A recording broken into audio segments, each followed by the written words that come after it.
Bonjour et bienvenue dans ce nouvel épisode de podcast sur Margot Coaching hypersensible et hyper sereine. Aujourd'hui, je vais te parler de la plus grosse erreur que j'ai faite en couple et qui, avec un peu de chance, devrait te parler et je pense que tu auras fait la même erreur, malheureusement. Mais ce n'est pas si malheureux. Pourquoi ? Parce que maintenant que tu vas pouvoir le voir, ça peut vraiment débloquer quelque chose dans ta vie, mais genre un truc de ouf. Ce que je vais te dire aujourd'hui, j'ai mis 3 ans à le voir. Pendant 3 ans, je suis restée en colère contre la personne avec qui j'étais. Pendant 3 ans, je lui ai fait des reproches, j'ai attendu ses excuses, j'ai attendu qu'il change, j'ai essayé de le changer. Bref, j'ai vraiment fait toutes les conneries possibles, je crois, dans cette relation. Et c'est un peu triste parce qu'on s'aimait beaucoup. Mais voilà, on savait pas s'aimer, quoi. Déjà, on était trop jeunes, j'aimais pas mes études, j'étais même pas encore entrepreneur. J'étais frustrée, j'avais l'impression de subir ma vie, subir mes émotions. Pour celles qui ont fait le coaching Révélation, qui d'ailleurs pour l'instant n'existe plus, mais peut-être qu'il reviendra, je sais pas. Vous savez que justement quand on est dans cette situation de subir sa vie, il y a un peu tout qui déconne, quoi. En gros, tu te sens pas aux commandes de ta vie, tu te sens que t'as pas le pouvoir, tu sais pas comment gérer tes émotions, tu comprends pas qui tu es. Tu aimes pas ton taf. Bref, franchement, c'est pas une période de vie que j'ai beaucoup aimée, tu vois. Je pense que j'aurais pas trop envie d'y revenir. Et déjà, rien que ça a joué sur ma relation parce que lui, c'était un peu mon échappatoire quelque part. C'était avec la personne avec laquelle je rigolais, où je vivais de la passion, où on était dans notre bulle. Voilà, on oubliait un petit peu finalement le côté lycée, ensuite fac, où finalement je me faisais un peu chier, quoi. Donc ça laissait reposer quand même beaucoup de choses sur la relation où je le voyais, je pense, beaucoup responsable de mon bonheur. Et lui comme moi, on était aujourd'hui avec le recul, je sais pas, je sais pas si c'est le cas, mais je pense qu'on avait une très grande similarité sur le trouble d'attention, ce qui fait qu'il y avait pas mal d'impulsivité dans la relation, mais des deux côtés. Je vous laisse imaginer si vous êtes TDAH, donc c'est trouble de l'attention avec ou sans hyperactivité. Vous voyez très bien de quoi je parle, je pense. L'intolérance à la frustration, s'énerver vite, enfin voilà, c'était très complexe. Mais à côté de ça, il y avait plein de choses belles. Et en fait, je me suis rendu compte déjà qu'on nous apprend pas à aimer, à s'aimer et à comprendre l'autre. Donc j'ai l'impression qu'en fait, on ne savait pas s'aimer. C'est pas qu'on s'aimait pas, c'est on ne savait pas s'aimer normalement. Voilà. Et donc, finalement, tout ça pour en arriver à que je lui ai fait des reproches pendant des années. Et ce que je lui reprochais, après je vais vous dire l'erreur que j'ai faite, ce que je lui reprochais, c'était d'être égoïste, d'être contrôlant. Je crois que je lui reprochais beaucoup d'être impulsif ou violent. Voilà, ce genre de choses. Et à un moment, je me suis dit, bon, j'ai découvert l'effet miroir. Donc, pareil, mes coachés, vous devez connaître parce que je vous le fais faire et cet exo, il est trop désagréable. Je me suis dit, tiens, en quoi est-ce que moi, j'ai été impulsive avec lui ? En quoi est-ce que moi, j'ai été violente avec lui ? En quoi est-ce que moi, j'ai été égoïste avec lui ? Et alors là, je peux vous dire que j'ai pris une claque dans ma face parce que clairement, je l'ai été et je m'en rendais absolument pas compte. J'ai été égoïste quand je lui demandais d'être et de faire comme moi je voulais, alors que je me rendais même pas compte que je faisais ça. J'ai été impulsive quand je disais tout ce que je pensais sans réfléchir, etc.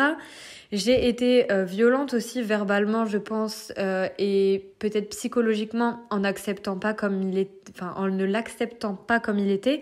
D'ailleurs, là, si je vous fais cet épisode, c'est parce que je lui ai envoyé aujourd'hui, enfin hier, après, je pense que ça fait au moins 3 ans qu'on n'a pas parlé, je lui ai envoyé les erreurs que j'avais faites. Et franchement, s'il y a quelqu'un avec qui, suite à ce podcast, vous vous rendez compte, mais putain, en fait, moi aussi, j'ai fait de la merde, et que vous voulez lui envoyer un message, franchement, allez-y. C'est pas forcément enfin après ça dépend dans quel but, faut que vous soyez ok. Moi j'ai plus d'attente aujourd'hui par rapport à cette personne.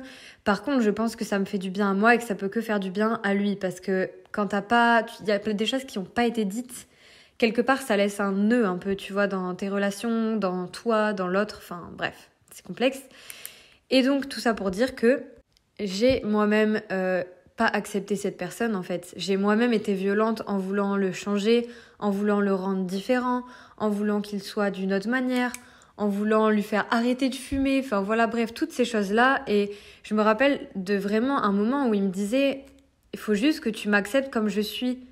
Et j'étais là, mais je t'accepte comme tu es. Mais c'était faux, en fait. Et aujourd'hui, avec le recul, quand je revois ces images, pourtant ça doit faire peut-être 5 ans maintenant, ou peut-être 6, je sais même plus combien d'années. Je me dis, bah ouais, en fait, il avait raison, mais j'étais incapable de le voir. Et là, ça m'est revenu dans la face il y a quelques jours, où en fait, et c'est marrant parce que quand on n'accepte pas l'autre comme il est, souvent on s'accepte pas totalement comme on est. Donc ça fait aussi écho à ma blessure de rejet, d'ailleurs, au passage. Et c'est pour ça que l'effet miroir, c'est passionnant. C'est que si toi, aujourd'hui, on te reproche certaines choses, peut-être que c'est des choses que tu fais envers toi-même. Et si toi, tu reproches des choses à quelqu'un, c'est peut-être des choses que toi aussi, tu lui fais. Et alors là, quand tu vois ça, t'es là, ah, c'est vraiment très, très inconfortable. Mais c'est aussi, je trouve, quelque chose qui peut te débloquer.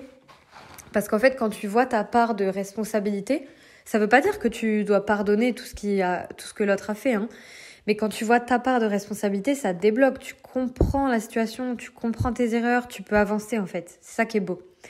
Et donc comme je te disais, l'erreur que j'ai fait, c'est de vouloir le changer, c'est de le faire sentir du coup pas à la hauteur, de vouloir le faire arrêter de fumer, le faire, je sais pas, le rendre plus mature, lui faire voir moins ses potes. Enfin voilà, j'ai commencé à devenir vraiment contrôlante, très très contrôlante. Et tout simplement parce que j'avais peur de le perdre. Mais j'étais pas très capable de le voir. Pour moi, j'étais dans un état d'esprit et je sais qu'il y en a qui m'écoutent, qui vont se dire la même chose. Attends, j'essaye de me revoir dans cette situation. Oui, voilà, dans ma tête, c'était vraiment soit il change, soit je vais tomber amoureuse de quelqu'un et je me casse. Et en fait, cette vision, elle m'a très, très, très souvent suivie. Et je me suis rendu compte, non, en fait. Oui, il peut faire des efforts, je peux lui demander, je peux lui faire comprendre, mais c'est surtout à moi de changer et c'est à moi de prendre la décision et c'est à moi de partir. Et les femmes, vraiment, je me compte dedans, vraiment, mais je sais qu'on a tendance à mettre des ultimatums comme ça en mode mais s'il n'y a pas ça, moi je peux pas ça, donc je voudrais partir. Et en fait, ça devient presque déjà du chantage et on devient toxique, donc c'est pas du tout bon. Et quand on quitte un peu cette vision de on est en couple, on est en relation, qu'on prend du recul et qu'on voit cette personne comme étant pas à nous, comme étant juste une personne qu'on aime et qu'on respecte, bah clairement on fait pas ça en fait. Donc voilà, déjà il y a ça. C'est pareil, si toi dans ta relation ou une de tes anciennes relations où t'es encore en train de te dire putain j'arrive pas à passer à autre chose, je lui en veux encore, et que tu t'es pas senti respecté, moi c'était le cas, tu peux te demander bah tiens, en quoi moi je l'ai pas respecté. Donc, peut-être que t'auras pas fait les mêmes choses que lui, tu vois, peut-être. Mais en quoi toi-même tu l'as pas respecté en fait? Et c'est une question qui fait mal, C'est une question qui fait mal parce qu'en général, toi, tu crois que t'as raison. Et moi, perso, c'est grâce à cette personne, donc je la remercie aujourd'hui vraiment énormément. C'est grâce à cette personne que j'ai vu que j'avais la blessure de trahison. Et ce qui est incroyable, je vais te dire, c'est qu'à l'époque, je lisais le livre « Les 5 blessures qui empêchent d'être soi-même » et je m'étais reconnue dans l'abandon et le rejet, mais pas dans l'humiliation, alors que je suis clairement concernée. Et la seule que je pensais ne pas avoir, c'était la blessure de trahison. Et la blessure de trahison, c'est ce qui te rend contrôlant, justement. Voilà, en gros, c'est ça, pour faire très simple. Et par contre, je l'avais reconnu, lui. Je disais, toi, t'as cette blessure et tout. En fait, c'était moi à 1000% et j'étais incapable, vraiment mon ego, tout ce que tu veux, ne voyait pas du tout le rapport avec moi. Genre, je me disais ça, je suis pas concernée. D'ailleurs, ça peut être très intéressant si t'as lu ce livre et que tu t'es dit, tiens, cette blessure, vraiment, elle me parle pas du tout. Bah, c'est peut-être celle-là que tu as. Peut-être pas, mais je te laisse aller voir cette piste. Donc tu vois, c'est vraiment marrant parce que il y a des trucs qu'on est incapable de voir chez nous et c'est vraiment fou. C'est vraiment fou à quel point notre cerveau nous protège, nous fait nous mentir à nous-mêmes. C'est incroyable. C'est pour ça d'ailleurs que je disais que moi j'aime bien être coachée tout le temps parce que clairement le coach voit quand t'es en train de te mentir à toi-même, quand t'es en train de te mytho, de te bullshit, mais toi-même tu le vois pas sur toi. Donc si t'écoutes ça, en fait ce que tu dois retenir avec cette erreur que j'ai fait dans mon couple où j'ai été impulsive, où je l'ai contrôlé, où j'ai voulu j'ai voulu le faire arrêter de fumer, j'ai voulu le changer, j'ai voulu qu'il soit autrement et tout le temps je lui ai fait des reproches. Des reproches. C'est pas assez comme ci, c'est pas assez comme ça, tu fais pas ci, tu fais pas ça. et c'était devenu super équilibré. Super déséquilibré. Putain, le lapsus trop bizarre. C'était devenu super déséquilibré. Donc pour chacun des deux côtés, on n'était plus heureux clairement et ça s'est soldé en rupture. Et je te laisse imaginer que quand tu te fais des reproches en permanence et que tu ne sais pas voir ta part de faute, parce que pour moi j'avais raison, hein. Moi je l'accusais de jamais se remettre en question. Je ne me remettais absolument pas en question. Voilà, quand tu vois ça, tu fais « oups, merde ».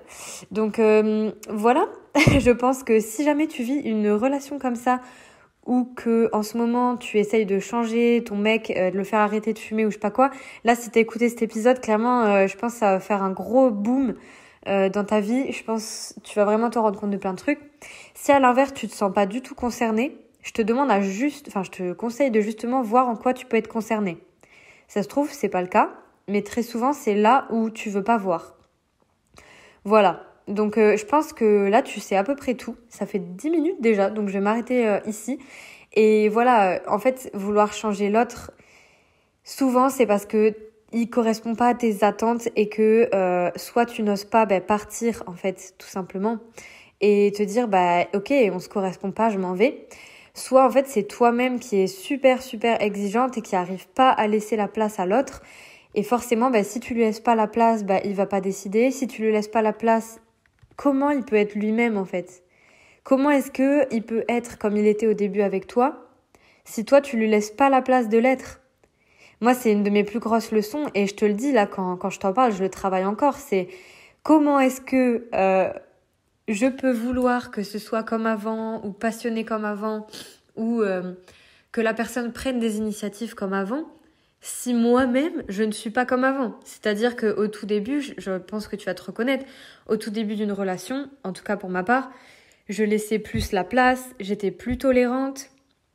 Si voilà, le mec il m'emmène au resto et que j'aime pas le resto, je le disais pas forcément, ou à la limite, ok, je peux lui faire une autre proposition, je peux dire, bon écoute, ça j'aime pas vraiment, mais on peut aller là, mais je lui disais pas pendant 1 heure, ouais, j'aime pas trop, ouais, t'aurais pu faire ci, ouais, t'aurais pu faire ça. Non, je faisais pas ça. Donc la personne avait la place en fait. Et c'est ça que je t'invite à te demander, c'est est-ce que tu lui laisses la place là? Est-ce que tu lui laisses la place d'être comme il est? Est-ce que tu lui fais des reproches tout le temps? Et est-ce que finalement, toi, tu te sens pas respecté par lui? Et d'ailleurs, si c'est vraiment très fort et que tu te sens pas respecté physiquement, tu pars en fait. Enfin, voilà. À un moment, tu peux partir. Par contre, si tu as l'impression que toi-même, tu lui fais la même chose, ça peut être très intéressant de te pencher sur ta part de responsabilité aussi. Ça va te faire passer... En fait, ça te fait guérir plus vite. Ça te permet de pardonner dans le sens de comprendre comment l'autre est avec toi et de pas le prendre personnellement parce que tu vois que toi-même tu lui fais la même chose et que c'est pas pour lui faire du mal en fait, que c'est juste tes stratégies de défense, que c'est tes blessures, etc. Donc voilà, ça c'est vraiment un truc qui m'a changé la vie. Je sais que ça peut vraiment parler à beaucoup de gens. Et on en reparlera sûrement plus tard, selon vos retours aussi, parce que voilà, je vais voir qu'est-ce qui vous parle, quelles sont les questions que vous avez. N'hésitez pas, si vous avez des questions, ça peut devenir un épisode, donc vraiment foncez. Mais voilà, cette erreur est hyper fréquente de vouloir changer l'autre et de le faire sentir pas à la hauteur. Particulièrement les femmes avec les hommes, en tout cas dans mon expérience, c'est ce que j'ai vu. Et justement, j'ai un peu, quand j'ai coaché des hommes, leur défi c'était justement plus de s'affirmer par rapport à cette femme-là. Voilà. Écoutez, je vous dis à la prochaine. On va essayer de se refaire chaque lundi comme avant. Je sais pas si je vais tenir le rythme, mais du coup, les épisodes en tout cas sortent le lundi. Donc venez le lundi et on se retrouvera toujours pour des sujets passionnants.